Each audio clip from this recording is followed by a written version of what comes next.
¿Qué tal amigos? ¿Cómo están? Mi nombre es Daniel Armas y estamos aquí en Clave Familia. No nos olvidemos que la familia es el ancla referente de las personas.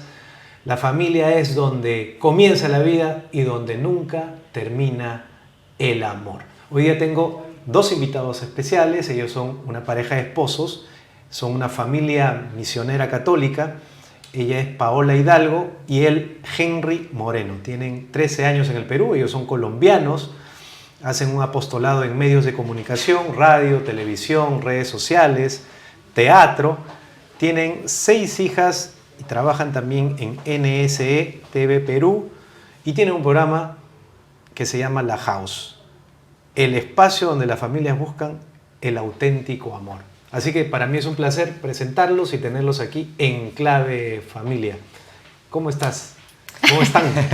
¿Por dónde empezamos? Muy bien, pues con Paola gracias. Gracias, Daniel, por la invitación a tu programa.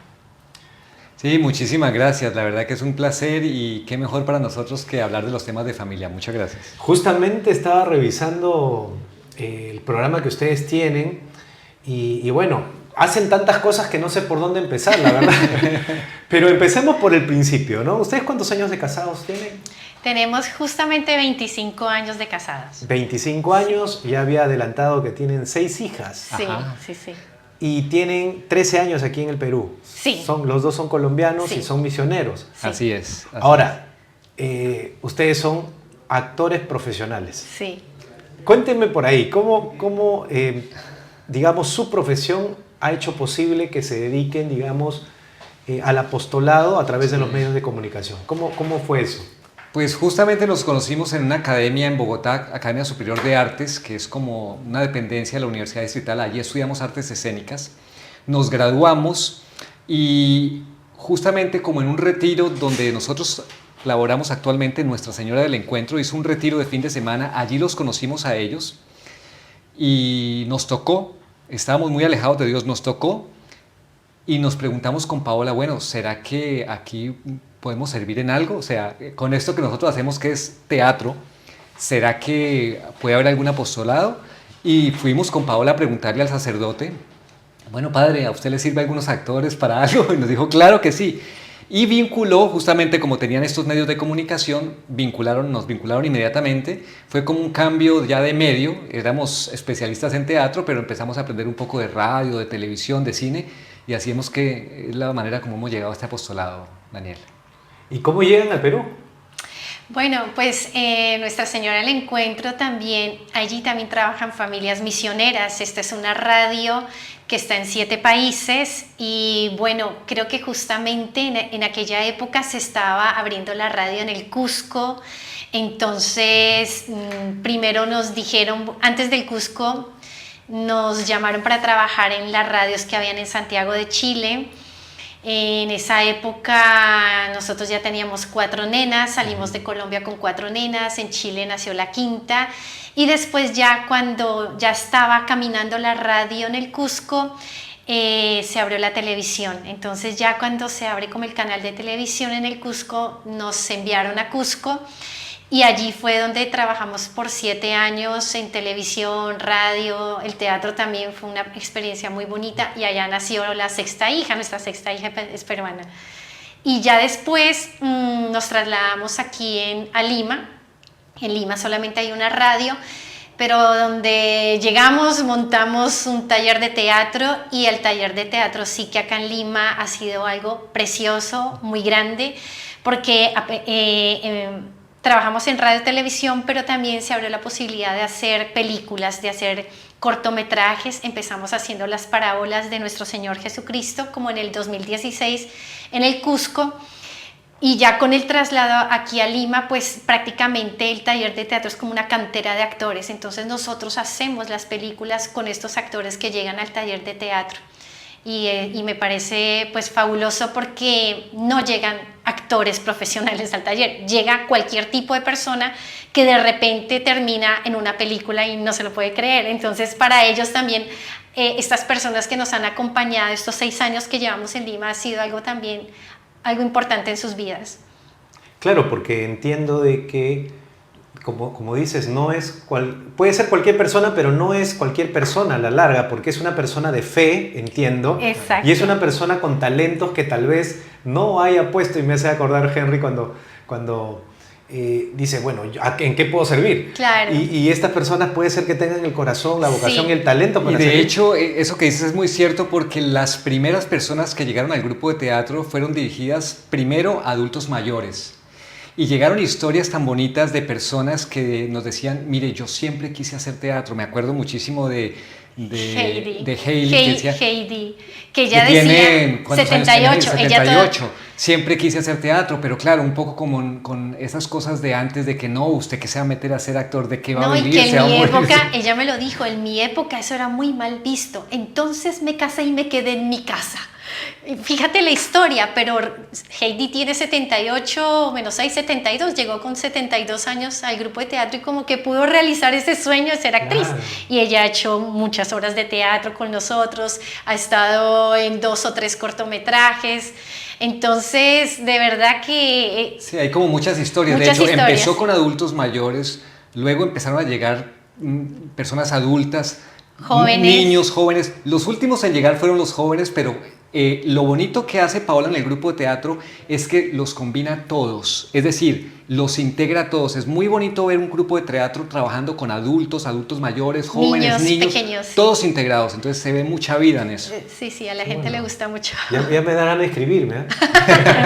Cuando Mire, quieras. En realidad, entonces, lo que yo estoy notando es que su profesión la pusieron al servicio y lo siguen haciendo, digamos, porque no es que ustedes solamente estén haciendo televisión y ya el teatro lo hayan dejado, sino hacen todo. Claro, todo Hacen el todo. tiempo, sí. Y claro, y entiendo de que conociendo, digamos, el tema, no sé, pues de la impostación vocal, el tema de la puesta en escena, el tema de cómo hablar con el cuerpo, las emociones y cómo transmitirlas a través del teatro y de la profesión que tienen, pues eso ha funcionado también en los medios de comunicación. O sea, es como anillo al dedo, como se dice. Exactamente, Sí. claro, porque la experiencia que teníamos en medios de comunicación, en televisión, en radio, pues no la teníamos específicamente, pero cuando uno se sabe parar en un escenario, pues ya un poco afrontar esto es simplemente ir conociendo el medio e ir soltándose, y eso es lo que hemos hecho a lo largo de estos años en Nuestra Señora del Encuentro con Dios.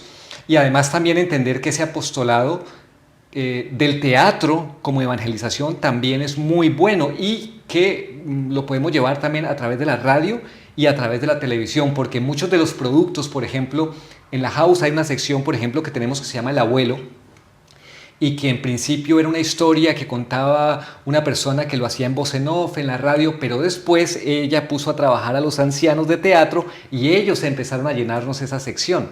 Entonces fue empezar a combinar todo esto, ¿no? Y fíjese que no se necesita, como decía Paola, personas con mucha experiencia en esto, sino que, como decías bien, Daniel, que quieran, y uno les ve ese deseo de querer poder servir, y cómo no dar esa oportunidad, y que contribuyan a la evangelización a través de los medios de comunicación. Sí, de verdad que esto ha trascendido en la frontera de la profesión, del ser profesional en esto, porque finalmente cuando tú te gradúas de actor es que tienes un panorama a veces un poco deprimente, porque uno dice, es que ¿para dónde cojo? ¿Cierto? O televisión o armo mi propio grupo de teatro. Nosotros tuvimos una compañía de teatro en Colombia y trabajamos, hicimos mucho teatro y sobre todo nos fuimos por el lado del teatro infantil, ¿ya? Y nos fue muy bien. Pero ya cuando llega el tema de la fe a tu vida y sobre todo es que lo lindo es que no fue una decisión nuestra. Nos sentimos como pareja como que Dios nos llamaba a servirle a través de las artes escénicas, que después se convirtió en radio, televisión, cine, y que hasta el día de hoy estamos sirviendo con esos talentos que Él nos dio. De hecho, no solo somos nosotros dos, las niñas, es que todas han actuado. Ya cuando necesitamos algo, hey nena, haznos esto, ayúdame con esto, o me ayudan con el vestuario, con la música. Entonces realmente es como toda la familia pues imbuida en este mundo, ¿no? Y también que aquí nosotros no somos protagonistas de nada, aquí el protagonista es el mensaje de Cristo. A mí creo que es algo que a los dos nos ha quedado muy claro desde el comienzo, porque no nos preocupamos por lucirnos ni nada de estas cosas, sino que el que tiene que verse es el mensaje de Cristo, que está hecho para salvar almas. Entonces, créanos que para nosotros esto no lo tomamos muy a pecho, de verdad es muy importante para nosotros. Qué bueno, y regresando al tema de la house y el programa que tienen, ¿cuándo se emite? ¿Y es una hora? ¿Es varias veces a la semana? Es un programa de un formato de 1 hora que se transmite a través de las redes, a través de la televisión y la radio. Empezó como un programa de radio, pero luego ya se integró un poco más a la televisión. Todos los viernes a las 11 de la mañana lo transmitimos a través de YouTube, del Facebook y en la radio aquí en el caso de Lima de la 1180M. Y también se transmite en Cusco, en una radio 1M y en la ciudad de Arequipa. Y fue alguna vez como esta inquietud de poder vivir, como dice el mensaje, el amor auténtico en las familias, ¿no? La familia que busca el amor auténtico. Empezar a buscar una sección de decir, bueno, ¿dónde se construye el amor? ¿Dónde se empieza a construir el amor? En la familia. Y la familia antes se reunía en torno al hogar. Y en el hogar es donde se tienen que construir todos los ámbitos de la bondad, de la virtud, de todo. Entonces pensamos, bueno, pues ¿por qué no hacer las secciones del programa con las cosas que suceden en un hogar? Por eso le pusimos la house, ¿no? Un poco para llamar la atención. Y las secciones son partes de la casa, ¿no? Cuando hablamos de la sala, por ejemplo, es cuando tenemos al invitado. Cuando estamos hablando del parque, que es una realidad de una familia, estamos hablando de algo relacionado con los niños, del juego como parte de la familia. Cuando estamos hablando, por ejemplo, del estudio, es un ambiente que debería haber en las casas de biblioteca, de libros, donde vamos, consultamos, y así armamos las secciones para ir haciendo el programa. Y un poco fue muy bonito porque lo diseñamos en Cusco, pero no tuvimos la oportunidad sino de sacarlo al aire aquí en Lima. Sí. Y pasaron, no sé, como 2 años, teníamos ya las cortinas hechas. La cosa fue que salió aquí se estrenó y al poco tiempo, por una cosa que se dio, que la conferencia episcopal tiene el concurso del premio Cardenal Juan Landázuri, pudimos presentar uno de los episodios. Programas. Y nos hicieron un reconocimiento de premio para el programa en la modalidad radial. Entonces fue muy bonito.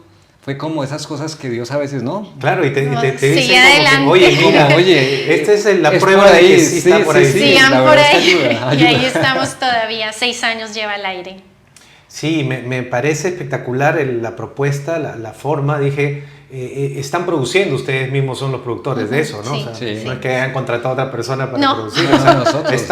Y desde que uno se da cuenta que la creatividad está allí, entonces ya son ellos. Entonces, eso es hermoso. Y quisiera una pregunta, porque de hecho que lo deben haber tocado en el programa, ¿no? ¿Cómo hacemos familias fuertes?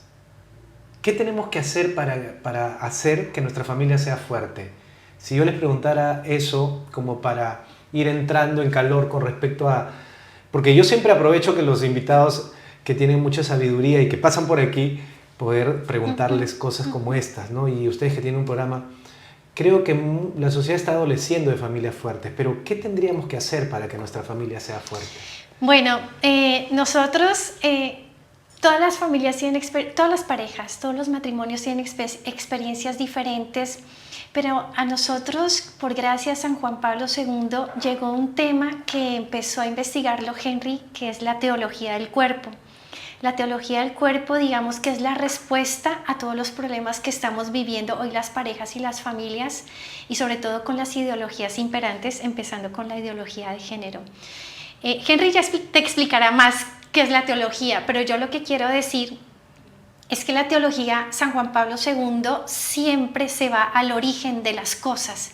Cuando yo empecé a estudiarla, a leerla, pues créame que para que la pareja esté fuerte es que tiene que ir al origen del amor, porque si no hay amor en la pareja, pues es que ¿para qué te casas? ¿Ya? Entonces, cuando tú te das cuenta y San Juan Pablo II te lleva al Génesis y te lleva a la creación, te lleva a la creación del hombre, a la creación de la mujer, y te das cuenta que Dios es amor, ese es el origen. A mí me parece que ir al origen te hace fuerte, ir a tus raíces, de dónde vengo. Pues esa comprensión, digamos. Es que para mí fue clave, ¿sí? Para mí fue clave conocer mi origen, saber que Dios es amor y que me ha hecho a mí por amor, a mí Paola, porque no ha hecho otra Paola como yo soy única, y ha hecho un Henry solo como él, ¿ya? Y que los dos somos fruto del amor de Dios, ¿ya? Y con el mismo amor con que creó a Adán y a Eva, lo creó a él y me creó a mí. Y como San Juan Pablo II, a través de la teología del cuerpo, te hace ver que esto ha sido gratuito, que esto ha sido un regalo, que yo no he hecho nada para merecerme a mi marido, ¿ya? Y viceversa. Entonces, cuando uno descubre que él ha sido creado por amor, que es un ser humano creado por amor, es que yo digo, es que le tengo que amar con toda mi alma, porque es que ha sido creado por Dios. Y a imagen y semejanza, cuando yo empecé a estudiar la imagen y semejanza de Dios, es que si tú estudias al ser humano sin esto, estás cojeando en la vida, porque entonces vas a ver al ser humano sesgadamente, vas a ver a tus hijos sesgadamente y a tu marido también. Entonces, por eso nosotros también tenemos otro programa en Facebook y se llama Formarse es combatir, o sea, formémonos en nuestra fe, aprendamos y conozcamos quién es Dios y cómo nos ha amado y cómo nos ha creado para entender quiénes somos nosotros mismos, porque si yo sé quién soy yo, es que muy seguramente voy a saber cómo amarlo a él. Porque si yo no me conozco a mí misma, es que no voy a hacer nada como mujer, ni como esposa, ni como mamá. ¿Podemos definir la teología del cuerpo en, digamos, en un par de frases? Sí, de hecho Juan Pablo II también la titula como el amor humano en el plan divino. Y eso ya revela un poco la base de una familia fuerte, o sea, la base de una familia fuerte, el cimiento es Dios. Eso es una respuesta universal y la más verdadera que hay. Es decir, el ser humano tiene primero que ordenarse en su relación vertical con Dios. Exacto. Y teniendo ordenada su relación vertical, luego ir a todo lo horizontal que es a los demás seres humanos. Entonces, yo me puedo preguntar como familia, como padre de familia o como madre de familia, ¿amo yo más a mi esposa y a mis hijos que a Dios? Mal signo, porque yo tengo que amar a mis hijos y a mi mujer desde Dios. La prioridad es Dios. Yo creo que una familia que tiene eso claro es una familia que sale adelante. Segundo, todo eso son cosas que Juan Pablo II deja claro en la teología del cuerpo. ¿Cómo puede estar una familia bien si los esposos están bien? Si la pareja está bien, los hijos van a estar bien. Es una ecuación exacta. Y no falla. Matemática. No falla. Los esposos están bien, los hijos van a estar bien. No importa la realidad que vivan, no importan los obstáculos que se puedan presentar, eso es una cosa que siempre se va a dar. Y es un amor que se construye, porque nosotros vivimos en una sociedad en la que da la impresión de que el amor es un sentimiento, ¿no? Y cuando yo pienso que el amor es un sentimiento, el sentimiento es una cosa que a veces está y a veces no está, porque uno no se levanta todos los días de la misma manera, ¿no? Entonces, pero como un libro que sacó en su momento el Papa Benedicto XVI, maravilloso, que se llama El amor se aprende, eso es una frase que hoy en día en la sociedad no se vendería. ¿Cómo que el amor se aprende? Parece lo más contradictorio esa frase con lo que sentimos que es lo espontáneo y lo que debe ser el amor. Y el amor sí se aprende. Y se aprende de tal manera que uno llega a entender que el amor siempre tiene que crecer. Pero que el amor siempre crezca no quiere decir que el amor sea siempre igual. Sería absurdo pensar que yo amo a mi mujer como la amaba cuando éramos novios. Puedo decir que la amo más, pero la amo de una manera diferente. Porque el amor se ha venido construyendo sobre muchos otros elementos y ha crecido. Cuando reconocemos que esto es así, es porque es un amor que viene de Dios. Entonces, es un tema muchísimo más amplio, pero yo creo que así se construyen familias fuertes. Y un poquito como para reforzar esa pregunta tuya, y que las personas, que sería muy lindo que estudiaran la teología del cuerpo, es que el amor es el quid de todo, es que siempre estamos girando alrededor del amor, pero el amor se acaba. Para muchas parejas hoy en día el amor no existe, se acaba, cambió, uno siente más, otro siente menos, es una cosa variable, como acaba de decir él, de emociones, pero el amor tiene unas cualidades que si no están, es que no se puede lograr ese ser fuerte en un mundo como hoy. El amor debe tener complementariedad. ¿Cómo me sirvió a mí entender cómo son los hombres y cómo son las mujeres? Es que somos diferentes. Estamos en un mundo que me está diciendo que son iguales. Es la mentira más grande del mundo. También te habla otra cualidad del amor, San Juan Pablo II, que es la reciprocidad. Entonces, claro, el amor se ha vuelto tan utilitario entre los esposos, entre los hijos. Si sacas buenas notas, yo te doy esto. Si tú me das como marido, qué sé yo, más atención en este rango de mi vida que a mí me interesa, entonces yo también te daré a ti. No, la reciprocidad, como te dije antes, es gratuita, es gratuita. También está el tema de la donación. ¿Cuántos maridos se donan a su mujer el 100%? ¿O cuántas mujeres se donan a su marido el 100%? A veces dejamos como un 10% para mí. Hay otros que dejan un 90% para ellos mismos y le dan el 10% a su mujer o a sus hijos, ¿ya? Y después él termina con otras dos, que es la comunión de personas. La comunión de personas y la donación y la comunión de personas, nada más. Entonces, claro, si hay donación, es que después pasa esto. Somos una sola carne, que es la comunión de personas. Hay familia.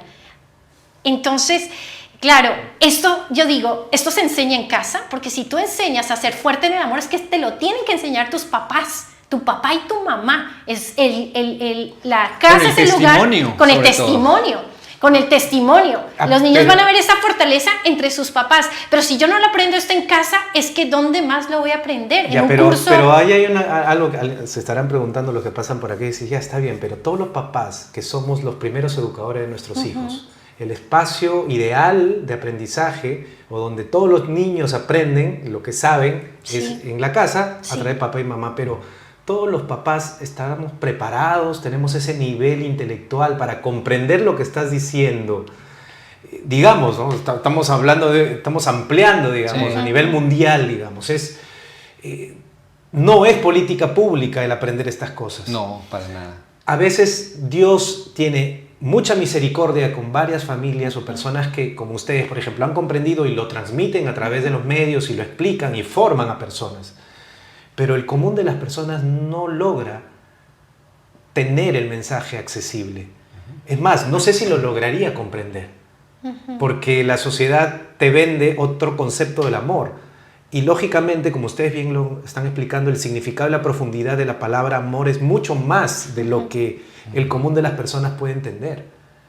Sí, y eso es un diagnóstico de la realidad bastante cierto y bastante doloroso también, porque la mayoría de las personas hoy en día y de las familias lo que están aprendiendo del concepto del amor y de la familia es lo que les venden los medios de comunicación masivos o incluso lo que pueden encontrar en los colegios. Esto puede resultar bastante fuerte, pero muchas veces, a veces, inclusive en ambientes que se pueden decir católicos, no llegan a enseñar estas cosas.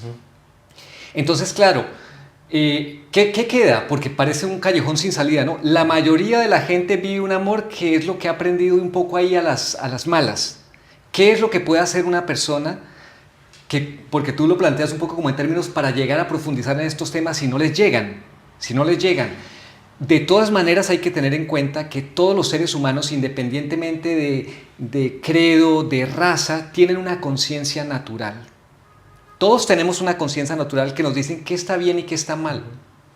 Pero a veces esa conciencia dejamos que se vaya perdiendo, se vaya durmiendo o se nos manipule en ese sentido, como es el caso de la ideología de género. Y por eso es tan importante espacios como estos, porque si una persona del común puede escuchar estas cosas y por lo menos decir, a ver, ¿qué es lo que está pasando? Va a tener una preocupación por lo menos de ver si se forma o si le pregunta a alguien. O investiga. O investiga. O curiosea. Por eso nosotros el espacio que colocamos en Facebook se llama Formarse es Combatir. Es una manera de despertar las conciencias. Ahora las conciencias están dormidas. Benedicto XVI decía que tal vez el pecado más grande de la época es la falta de conciencia de pecado. También decía, los jóvenes de hoy ya no se hacen las preguntas fundamentales. ¿Quién soy yo? ¿Cuál es el sentido de mi vida? ¿Por qué nací? ¿Hacia dónde voy? Claro, pero es que eso es la pregunta del ser humano que es filósofo y se la tiene que hacer desde el más pobre y el más humilde, así tenga el menor nivel de educación hasta el más alto. Son preguntas que vienen de la conciencia natural. Entonces, si se da cuenta, en el fondo no podemos tener disculpas. Pero más bien, ¿qué es lo que pasa? La pregunta sería más bien, ¿no será que yo no me quiero enterar de eso? ¿Porque me resulta más cómodo vivir el amor del mundo? Es que el amor, cuando yo entiendo qué es, me compromete. Y si yo salgo y le pregunto hoy a un joven en Europa o aquí en América o en los Estados Unidos si se quiere casar, cada vez más me van a decir que no. Porque quieren vivir una libertad y quieren vivir su vida y no se quieren comprometer. Entonces hemos empezado a perder este sentido del compromiso, porque casarse significa un compromiso y vivir la fe significa un compromiso y Dios me compromete. Dios no me pide el 90%, Dios me lo pide todo. Claro. Pero yo negocio con Dios, soy experto negociando con Dios. Le digo, Señor, pero mira, hasta en un ambiente de fe, yo creo que tengo una buena familia, soy católico, no le hago mal a nadie, yo voy a la misa los domingos. Yo creo que hasta ahí, 70% será una buena cosa, pero este pedazo déjamelo que yo lo maneje. Entonces, claro, empezamos a negociar de esa manera y todo se va diluyendo. ¿Queremos formar familias fuertes? Tenemos que dejar que Dios entre en nuestra vida, que tome el mando de nuestra vida. Y eso implica confianza en Él. ¿Confío verdaderamente en Dios? ¿Estoy dispuesto a decir que Dios sea el verdadero centro de mi familia y que sea el que pilotee a mi familia, la relación con mi esposa? Si estoy dispuesto a eso, voy a tener una familia fuerte. Si no, siempre voy a estar haciendo la mía. Ahora, el problema es que nadie está dispuesto a entender y a comprender el verdadero sentido del amor, que es sacrificio, que no necesariamente tiene que ver con placer, con comodidad. Y ahí viene lo que decía Paola, el hecho de entenderse, ¿no? En este caso, un buen recurso es la teología del cuerpo, sí, ¿no? Pero puede ser la filosofía, puede ser la antropología, la teología en general, la que te lleve a esa comprensión que diga, oye, pero yo como ser humano necesito de Dios, soy débil, estoy hecho de un material frágil llamado carne, necesito tener buenos hábitos, lo que me lleve por el camino de la virtud, ¿no? Porque hay un camino en la oscuridad. O sea, ese entendimiento es urgente que la gente lo entiende. Y no, al contrario, todos viven, digamos, en el lado oscuro de los vicios, etcétera, porque es lo que me jala. Pero esa comprensión no es fácil de llegar.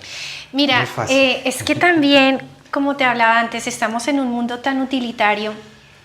Justamente hace 2 semanas hablé con 2 personas diferentes y ambas eran profesoras de colegio. Y un poco es ese desánimo de ellas como profesoras de ver cómo los papás llegan al colegio, tiran a sus hijos y como, edúquenlos ustedes. Ya, yo solamente aquí pago la pensión. Ellas se sienten así, sobrecargadísimas como profesoras. A ellas les corresponde dar unos conocimientos, pero no les corresponde ser mamás. Ya, eso lo tienen que hacer los padres de familia en su hogar. Estadísticamente, la casa pone el 70%, el colegio pondrá un 30%. Debería, pero es que ahora es como que los papás no quieren educar a sus hijos, solo quieren trabajar. No quieren y tener un cierto bienestar, pero ese no atender a tu hijo te va a pasar factura 10 años después y lo estás llevando a un psiquiatra, a un psicólogo, porque no lo entiendes, no lo comprendes, el hijo nunca tuvo cariño, apoyo en la casa, y se desvió para cualquier lugar. Eso está pasando así hoy en día está pasando esto. Entonces, realmente no hay esa conciencia de educo a mis hijos. Es que es mi responsabilidad educar los hijos que Dios me ha confiado a mí. Ya, pero esa comprensión es la que también falta. O sea, en realidad estamos haciendo una lista de lo que adolecemos como sociedad. Pero entonces, ¿quién te lo enseña si no es en la casa? Esto no te lo van a enseñar en el... Tú dijiste algo espectacular ahorita. Es que tengo que aprender a filosofar. Yo tengo que aprender a pensar, ¿ya? A hacerme las preguntas importantes de la vida. Óyeme, ¿quién te dice eso hoy en día? Nadie. Porque esas materias que te hacen pensar quién eres tú, las quitaron de la currícula. Hace tiempos. Pareciera que a propósito. Es que las humanidades, de hecho, las humanidades. Hay que decirlo, ¿ya? Pero entonces, si el colegio no te da ese filosofar sobre la vida, te lo tienen que dar tus papás. Tus padres te tienen que por lo menos decir, hijito, ven acá. ¿Me entiendes? Y ahora, ¿qué pasa en nuestra casa? Es que mis hijas ven filosofar a Henry todo el tiempo, ya nos ven, claro, porque estamos en una dinámica que nos ha puesto a eso, a preguntarnos, a cuestionarnos, a ayudar a otros, nos escuchan hablando con un matrimonio o con una persona que necesita ayuda.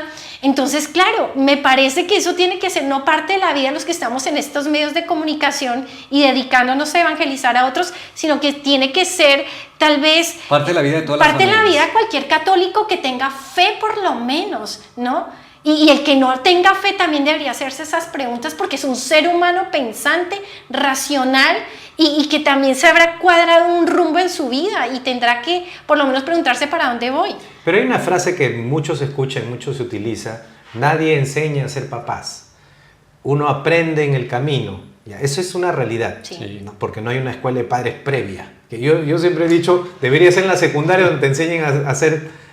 en la currícula, digamos, para que cuando ya lo seas, apliques lo que aprendiste. Pero en la realidad eso no se da. ¿Y qué pasa? Que muchas veces Y esta es una paradoja, ¿no? Porque o es algo como que medio no se puede entender. Porque para un trabajo, ¿no? Cualquiera, te piden tu CV, claro, y te piden experiencia, etc. Sí. Tú no te van a dar el trabajo, menos si eres un piloto de avión, por ejemplo. Sí. Pero para ser padre, que es una vida, sí, estamos hablando de la educación, sí, estamos hablando del futuro de una persona. Esos requisitos, no, ya, por eso, ¿quién tendría que pensar? Si el papá no se da cuenta, porque finalmente no es que sea pecado el no saber esto que estamos hablando, yo lo he comprendido después de años también de ser papá, ¿no? Ajá, mi hijo mayor tiene 18 años, ajá, y cuando él nació yo no lo sabía. Claro. Entonces, claro, ¿me entiendes? No es que acá estemos no sé, pues un grupo de perfectos que estemos diciendo, no. Estamos hablando de una problemática que quisiéramos solucionar también. Que claro, yo quiero decir algo al respecto, porque es decir, yo por ejemplo conozco experiencias de jóvenes que ya se han cuestionado eso y sí que se están preparando para el matrimonio. Yo conozco jóvenes que viven la virtud de la castidad, por ejemplo, y la pueden vivir preparándose para entregarse a su esposo o a su esposa, preparándose para tener un buen matrimonio, que han llegado a tener conciencia. Y no siempre esa información la han encontrado en casa, no. Cada familia ha tenido que vivir sus circunstancias de vida, nosotros tampoco. Yo soy de conversión tardía, yo me convertí, o mejor, Dios me convirtió a los 28 años. Antes de eso, y yo a los perdido 23. Con un concepto de familia como la del mundo, con todos los errores y miserias que pueden haber. Pero entonces, eso quiere decir que Dios sí tiene misericordia. Y Dios a una u otra persona, en algún u otro momento del tiempo, le toca. Le toca. Entonces yo tengo que, sí, aprovechar esos momentos y a veces me toca a través de una persona que no es ni siquiera de mi familia, o de una circunstancia, o de una enfermedad, o de un fracaso. ¿Cuántas personas no han venido a la fe o a llegar a conformar familias verdaderas después de un fracaso de un negocio? Porque han podido leer esa realidad. Y porque Dios a veces se vale de eso cuando en la familia no nos han sabido formar, de un tipo de ocasión de esas para sacarme adelante. Entonces yo diría, hay que empezar a despertar un poco esa sensibilidad para saber leer las circunstancias de la vida. Lo ideal sería que se formara en la familia. Lo mismo que dijiste en los colegios, lo ideal es que ese 30%, sí, eso es lo ideal. Yo entiendo que en la realidad de muchas casas hay también familias monoparentales, porque así fueron las circunstancias de la vida. Y a veces cuando asesoramos a familias así, que son monoparentales, y nos preguntan, bueno, y si yo estoy educando a mi hijo de la mejor manera, ¿qué hago? Porque no tiene un papá. Pues bueno, usted nunca, por más de que sea la supermamá, va a poder suplir lo de un papá. Va a tener que buscar una figura masculina, lo más idónea posible, lo más ética posible, un buen y santo sacerdote, un buen y santo maestro, un familiar varón que sea fiable para que intente cubrir esa figura masculina, que no le va a poder la mamá así sea la 100%, digamos, excelente. Entonces, creo que sí siempre hay que buscar en esas realidades que no son ideales, buscar la manera de leer e intentar buscar asesoría. Es que tampoco solos no podemos.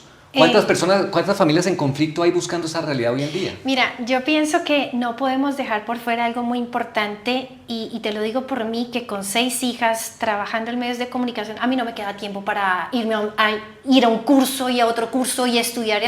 No, a mí no me queda tiempo para eso. Pero a mí sí me parece que Cristo ha dejado las armas para salir adelante, especialmente a las familias. Claro. Yo de verdad invoco mucho al Espíritu Santo. Y a mí me parece que el Espíritu Santo es el maestro de los maestros. Y que tú lo encuentras es en la oración y en una relación diaria, todos los días con Cristo, con la Santísima Virgen María y el Espíritu Santo. Porque no todo aprendizaje te lo va a dar Dios a través de libros, talleres, claro, cursos. Académico. No todo es académico. Mira, un día leí un testimonio tan hermoso de una española que también tenía como 7 hijos y una muy buena relación con su esposo, y le preguntaba, ¿pero usted cómo hace con tantos hijos, criarlos? Y ella decía que a ella le pasaba algo especial. Primero, que iba a misa diaria, y que cuando ella comulgaba, y que comulgaba diariamente, apenas ella comulgaba e iba a misa con todos sus hijos, ella sabía qué le pasaba a alguno de sus hijos, porque uno que tiene tantos hijos, uno sabe quién está mal. Uno lo sabe como madre, usted también lo sabrá como papá, uno sabe la mirada, cómo camina, el ánimo de la persona, uno sabe algo te pasa. Yo intuyo que es por acá, le pegaste. pero cuando uno le pega, cuando uno acierta, es cuando tienes una vida de oración, de fe, porque es que yo estoy segura, en mi caso, que a mí la Virgen no me deja sola ni un segundo. Yo estoy que, como dice mi mamá, la tengo sorda a la Virgen porque la invoco por esto, nenas hay que pedir tantas cosas diariamente, y no solo por nuestras necesidades, es que a nosotros nos llegan muchas peticiones a través de los programas y de muchos amigos. Entonces es que el rosario que hacemos todos los días, no se te olvide fulana está embarazada, no se te olvide mamá que mengana está enferma, ay, por el abuelo, ya, la tata. Entonces eso se te convierte en una dinámica tan linda que uno dice, Dios mío, es que aquí solo estás tú.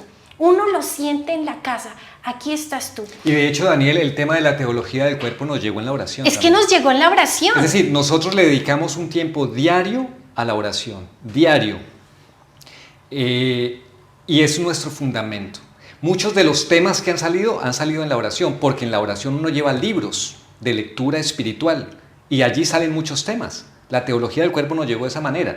Es decir, no es una cosa ni siquiera que nos la hayamos buscado, es que es como, mire, léase por acá eso. Es el camino. Por acá, sí, así nos pasó. Bueno, me ahorraron la pregunta porque justamente escuchándolos ya, digamos, varios minutos, me puedo dar cuenta que Dios está en el corazón de su familia a través de estar en cada corazón. ¿No? Sí. Pero decía, ¿cuál es su disciplina de oración? ¿O cuál es su disciplina de alimento espiritual? Porque lo decíamos fuera de cámaras también, lo que hay que comprender o lo que la gente tiene que entender, que somos, digamos, cuerpo, espíritu y mente. Sí. Pero la parte espiritual es la que, y bueno, en este programa ya a varios invitados les hemos preguntado, y justamente ustedes ya me dieron, pero quisiera que me den el dato exacto. Es decir, si alguien pasa por acá y dice, ya, está bien, yo quiero empezar a formar mis hábitos de oración. Ya. Sí. Ya. Se están siendo exigentes porque quieren que vaya a misa diariamente. Probablemente todavía no llegue ese segundo el paso, pero quiero que ustedes, si tuvieran que aconsejar a alguien que recién quiere empezar. Sí, lo primero es, en la vida espiritual hay algo que los santos han llamado el plan de vida, la reforma de vida. Cuando yo me hago estas preguntas y caigo en la cuenta y digo, bueno, yo quiero algo práctico, quiero saber cómo empiezo a caminar, entonces siempre la tradición de la iglesia en esa parte espiritual ha aconsejado, lo primero, empiece con una oración, un tiempo de oración diario. No tiene hábito de eso, empiece con 10 minutos, 15 minutos al día, sáquelos, pero tenga ese recogimiento en donde solamente usted y Dios, Dios y usted y nadie más y nada más. En su habitación si no tiene tiempo, que ir a una iglesia ante el Santísimo sería lo ideal. No puede, en su habitación, donde pueda. Luego, lo ideal es empezar a orarle a la Virgen. Lo que decía Paola, el Santo Rosario. No, yo no tengo hábito del Santo Rosario, nunca me he rezado un rosario en mi vida. Empiece con 3 Ave Marías. ¿Cuánto le quita 3 Ave Marías? Hágalo con sus niños de noche, antes de acostarse. ¿Cuánto le quita? Menos de 3 minutos. Lo hace y ya ahí está haciendo un hábito de oración con la Virgen. Luego de eso, la misa. Bueno, no, yo voy a misa los domingos, ya está bien, pero regálele un día. No le estamos diciendo que empiece todos los días, hágalo un día entre semana, un día más. Y va a ver que a medida que usted pone ese hábito en su vida, va a querer otro día más. Ya no va a ser que se lo van a... No. Es una cosa que va a ser como necesaria. Dios te lo va a poner en el corazón, ese querer amar más, el querer buscar a Dios, porque es que Dios, el que está permitiendo que todo eso fluya, es el Espíritu Santo. Es que empezar a comer de lo que un alma que está en inanición, digamos, en el proceso de inanición. ¿Cómo alimento el espíritu con las cosas espirituales? Claro. No las puedo alimentar con las cosas... Ahora, es que esto no es una receta, es que estas son las armas. Por favor, es que si yo me voy a la guerra, me voy con armas, no me voy sin armas, es tontísimo. Sí. Las armas son los sacramentos, es la oración, ya es la oración en familia, pero también la oración personal. Nosotros en casa intentamos madrugar. Madrugar es muy importante, yo creo que madrugar, como dice el dicho, al que madruga, Dios le ayuda. En casa intentamos madrugar, ¿ya? Mi esposo y yo lo primero que hacemos es un tiempo a la oración, ¿ya? Las niñas también. Después a la Santa Misa todos, misa de 7 de la mañana. volvemos de la Santa Misa, desayuno y después hacemos homeschool, educamos en casa y Henry se va a la radio a trabajar y yo me quedo toda la mañana con mis hijas hasta la tarde, que tengo otras actividades con ellas, ¿ya? Si no puedo ir a misa diaria en la mañana, pues voy a misa de 6 de la tarde. Y permíteme que te interrumpa, una cosa muy importante es intentar que por lo menos alguna de las comidas estemos todos juntos. Nosotros tenemos la fortuna de que en el desayuno, en el almuerzo y en la comida estamos siempre juntos. Yo me vengo del trabajo para almorzar con ellas. ¿Por qué? Porque cuando hablamos con nuestros hijos de sus problemas, generalmente los citamos, vamos a hablar, ¿no? Entonces eso se siente como, uy. Mi papá me quiere sermonear. ¿Qué me irá a decir? O sea, me está llamando para algo y entonces ya la persona como que se frena, no va a ser espontánea. Cuando nos reunimos todos los días en la mesa para comer, les sale se hace una cultura solito. De comunicación. Mira, comunicación sale sin necesidad de preguntar como quien lo pone contra una pared. No, sale tranquilamente. Mira, la importancia de que una madre esté con sus hijas todo el día, medio tiempo, es que tu hija te va a soltar una bomba cuando estés en la lavadora poniendo la ropa a lavar. Porque estás en un cotidiano. Tus hijos te están observando mucho. ¿A qué horas le suelto esta noticia a mi mamá? ¿A qué horas? Ellos te están vigilando y te la sueltan. ¿Pero por qué te la sueltan? Porque estás ahí con ellos. Pero si yo soy una mamá que solo me importa trabajar, es que tus hijos no te van a contar tus problemas. Justamente cuando hablaba de las familias monoparentales, me ponía también en el otro extremo y lo acabas de describir ahorita, ¿no? Hay papás que están juntos, ¿no? Papá, mamá, en la familia, pero trabajan de sol a sol, es decir, no son padres presentes, sino son todo lo contrario, padres ausentes. Sí. Esa es la realidad ahorita. Sí, lo Entonces, sabemos. justamente, ¿cómo podemos...? No es que sea negativo ni piensen de que simplemente estamos describiendo la realidad para que la gente se identifique y diga, oye, creo que por ahí me están hablando a mí, ¿no?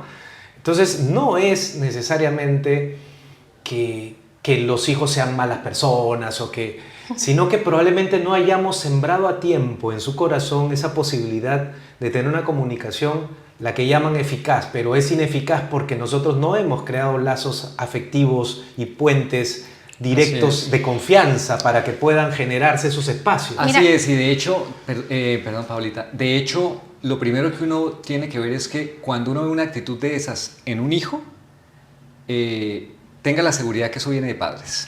En 95%, es decir, ¿qué es lo que yo he hecho? ¿Qué no he hecho? Para que esa actitud que todos ven y que yo ahora veo, y digo, ¿y por qué está haciendo estas cosas? Generalmente vienen de eso de la educación de los padres, ¿no? Entonces, es como un primer planteamiento. ¿Qué es lo que yo tengo que hacer? ¿Qué he dejado de hacer? ¿Qué es lo que tengo que ponerme a hacer ahora? Porque esa realidad que nosotros comentamos es que ellos tengan la espontaneidad de ir contando sus cosas sin que sientan que son cuestionados.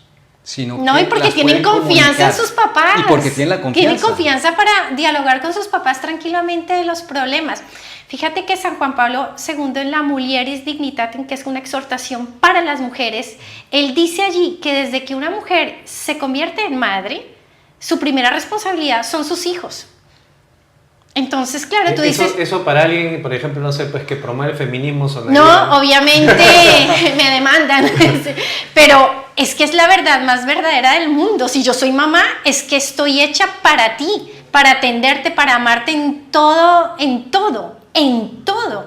Ahora, el trabajo, el tema del trabajo es una cosa que hoy en día, yo conozco muchas chicas que tienen puestos excelentes, pero se convierten en madres y es que renuncian.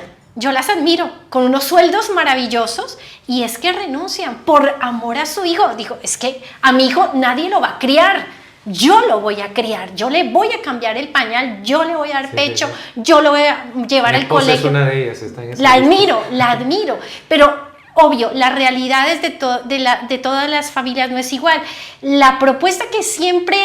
Aquí como para mediar, mamá, consígate un puesto de medio tiempo, pero no te mates todo el día fuera de casa y tus hijos solos delante de las pantallas o con una persona desconocida. Además, los abuelos tampoco tienen por qué criarnos a los hijos, son nuestros hijos y nosotros los criamos. Ya, los abuelos tienen otra función dentro de la familia, pero Pero sí se está poniendo de moda de que los abuelos críen, ¿ah?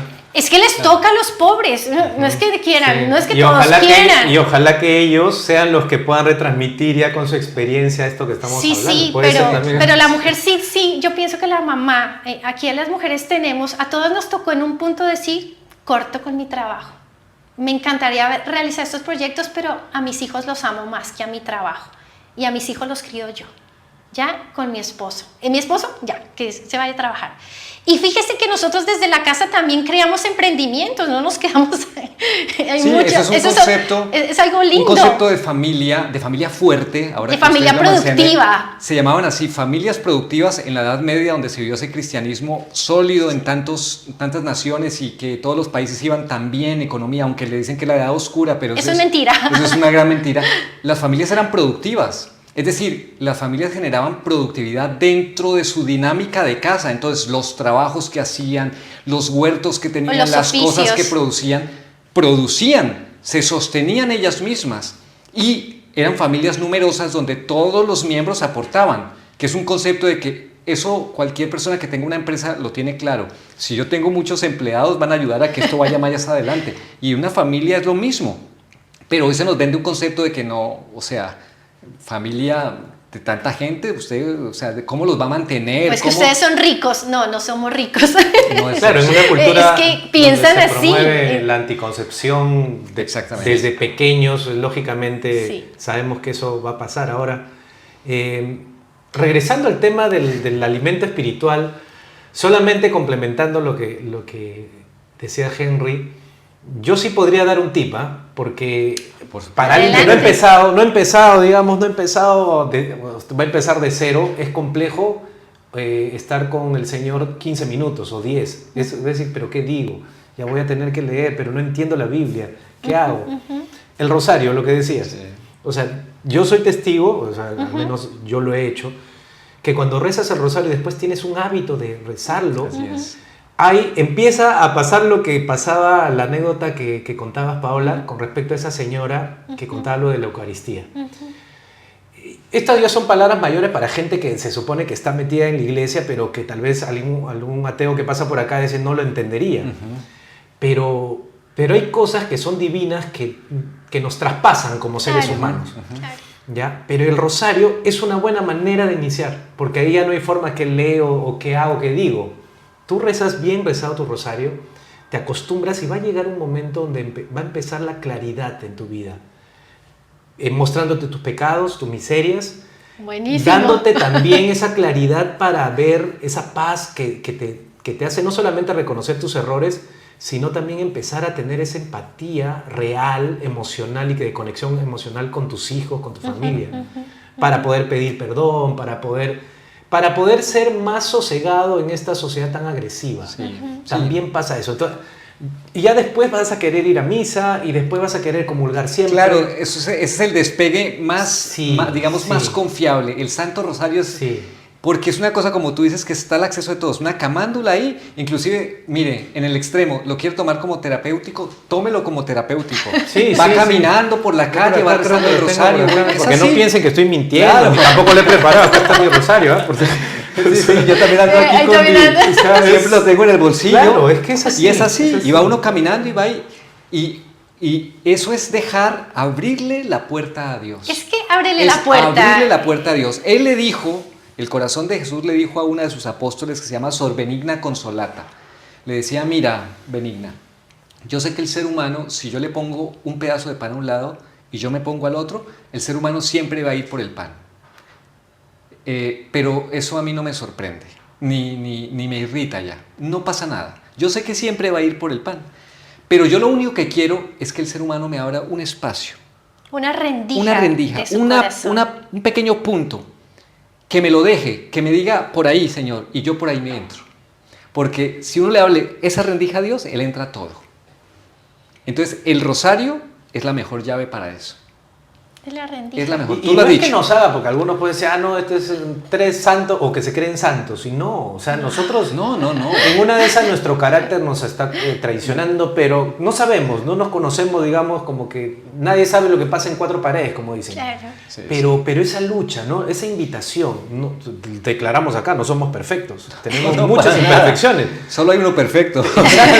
Pero creo que justamente si hay mérito, el mérito es en buscar a Dios, en reconocerse pecador, en saber que el camino es árido y que podemos estar tristes y deprimidos y podemos también estar alegres. Y cuando comentabas lo de la Edad Media, decía, pero yo te iba a complementar, pero eran felices. Sí, claro. Porque se preguntaban cuál es la razón de mi vida. Claro. La Y tenían el compartir con las personas que amas, creo que al final todos se van a dar cuenta que esa era la razón y van a querer retroceder el tiempo cuando estén en el lecho de muerte y no van a poder, porque el tiempo no se puede retroceder. Sí. Y si me permites hacer un aporte con respecto a lo que decías de reconocer que efectivamente Dios ha venido por los enfermos y no por los perfectos, porque eso nos lo dejó claro el Señor. Hay una cosa que en la tradición de la iglesia, en la vida espiritual, se llama el principio de la sabiduría, y se conoce como el santo temor de Dios. Todo el mundo dice temor de Dios, no, nadie tiene que tener temor de Dios. ¿Qué es el santo temor de Dios? Reconocer que yo soy miseria y pecado y que Dios es el santo. Porque cuando yo reconozco que estoy lleno de defectos, de pecados, así yo haya tenido ya una vida espiritual, pero yo me veo mis defectos, pero yo reconozco delante de Dios que yo soy así y le digo, Señor, sí, yo soy así. Ya, a nadie le gusta reconocer eso. Entonces Dios puede trabajar, porque Dios trabaja con ese reconocimiento que uno da. Esa es la rendija. Y el Santo Rosario es espectacular para hacerlo poner a uno en su lugar. Yo diría en últimas, tenemos que ponernos en nuestro lugar. Vivimos en un mundo donde todos queremos el poder, nos queremos empoderar, no queremos estar aquí reconociendo lo que somos, pero si no reconocemos lo que somos, no vamos a poder construir familia. Quería dar un tip y es con respecto a la oración y lo que tú acabas de decir. Estoy 15 minutos delante de una imagen o de la Eucaristía y no sé qué hacer. Santa Teresa decía, no puedo hacer oración sin un libro en la mano. Entonces, ¿qué hemos aprendido nosotros? ¿O qué podemos recomendar? Mira, puedes leer el Evangelio del día, ¿ya? Si vas a misa, sería buenísimo que te leas el Evangelio del día antes de ir a misa. O el día anterior, en la noche. E intentes reflexionarlo, ¿ya? Hay muchas páginas web o muchos comentarios sobre los Evangelios. Esto abunda. Segundo, algo que a mí me ha hecho mucho bien y a nuestras hijas, la vida de un santo. Léete la vida de algún santo que te llame la atención. Mira, yo empecé con Santa Teresita del Niño Jesús y a mí me abrió la puerta de la santidad. Ya, leer el caminito de la infancia espiritual y la vida de Santa Teresita del Niño Jesús. Es mi santa favorita y de eso hablo con mis hijas e intento también educarlas en la fe por ese camino de santidad de esta santa que a mí me ayudó. Otra cosa que puede ayudar mucho es las Sagradas Escrituras, la vida de un santo, y libros de apologética o libros que hablen de... Paola, y hay una cosa que no hemos dicho y es la confesión. Es muy importante tener un confesor, un director espiritual, porque es muy difícil dirigirse uno a sí mismo, porque somos de, como se dice, manga ancha, ¿no? Entonces siempre nos vamos a ir a lo que nos conviene. En cambio, si yo tengo un director espiritual, un buen confesor que me va guiando, me pone en humildad porque voy a tener que obedecerle. Obviamente tiene que ser una persona idónea, ¿no? A la cual yo pueda confiar y me va a poner en el camino recto. Es muy importante esto en la vida espiritual. Henry, pero cuando te escucho, yo lo que quisiera es un poco aterrizar los conceptos, porque cuando tú hablas el tema de la manga ancha, yo me imagino también el hecho de que si nos ponen, digamos, una comida rica, no nos vamos a resistir, el hecho de que si queremos dormir más, o sea, es decir, nuestra humanidad siempre nos va a jalar hacia la comodidad, ¿no? Hacia el placer, hacia el poder, etc. Lo que hablábamos hace un rato de esa debilidad humana que tenemos natural, digamos. Pero ¿cómo lo aterrizamos? ¿Cómo podemos ser personas que alimenten el espíritu a partir de cosas concretas, de hábitos que me lleven por el buen camino? Bueno, si me permites, yo les daría un consejo que es un consejo de la iglesia, de tradición. El libro del padre Alonso Rodríguez, Virtudes Cristianas, dice que en medio de todas estas miserias que tenemos, un defecto allí, cómo abordar todas las cosas a la vez, él nos dice, no todas las cosas a la vez, una cosa a la vez. Y la primera, abordemos nuestro defecto dominante. ¿Y cómo lo abordo? A ese defecto dominante le opongo la virtud que ayuda a que este defecto lo corrijamos. Y cuando empezamos a trabajar este defecto, todos los demás defectos que se nos desbordan por todos lados porque estamos cargados de ellos, poco a poco se van a ir diluyendo. Esa es la manera como el padre Alonso nos dice, concreto, empieza a trabajar su defecto dominante con una virtud. ¿Me repites el autor y el nombre? El padre Alonso Rodríguez con el libro de Virtudes Cristianas. Virtudes Cristianas. Entonces ya saben, amigos, ese es un tip así bibliográfico perfecto. Y Paola, llegamos al momento más triste del programa, que es el final, pero quisiera también de tu parte un mensaje de corazón a corazón para todos nuestros televidentes. Bueno, yo les cuento que vengo de una familia de padres divorciados y no fue fácil crecer así en la vida. A mí quien me sacó adelante fue la Santísima Virgen María, que ha sido mi modelo de mujer, de esposa y de mamá. Y como decía San Juan Pablo II en la Carta a las Mujeres, yo también puedo decir que el Señor ha hecho maravillas en mí.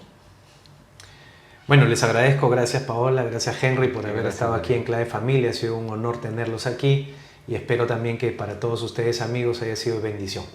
Bueno, con nosotros será hasta el próximo viernes, Dios mediante, aquí en Clave Familia. Chao.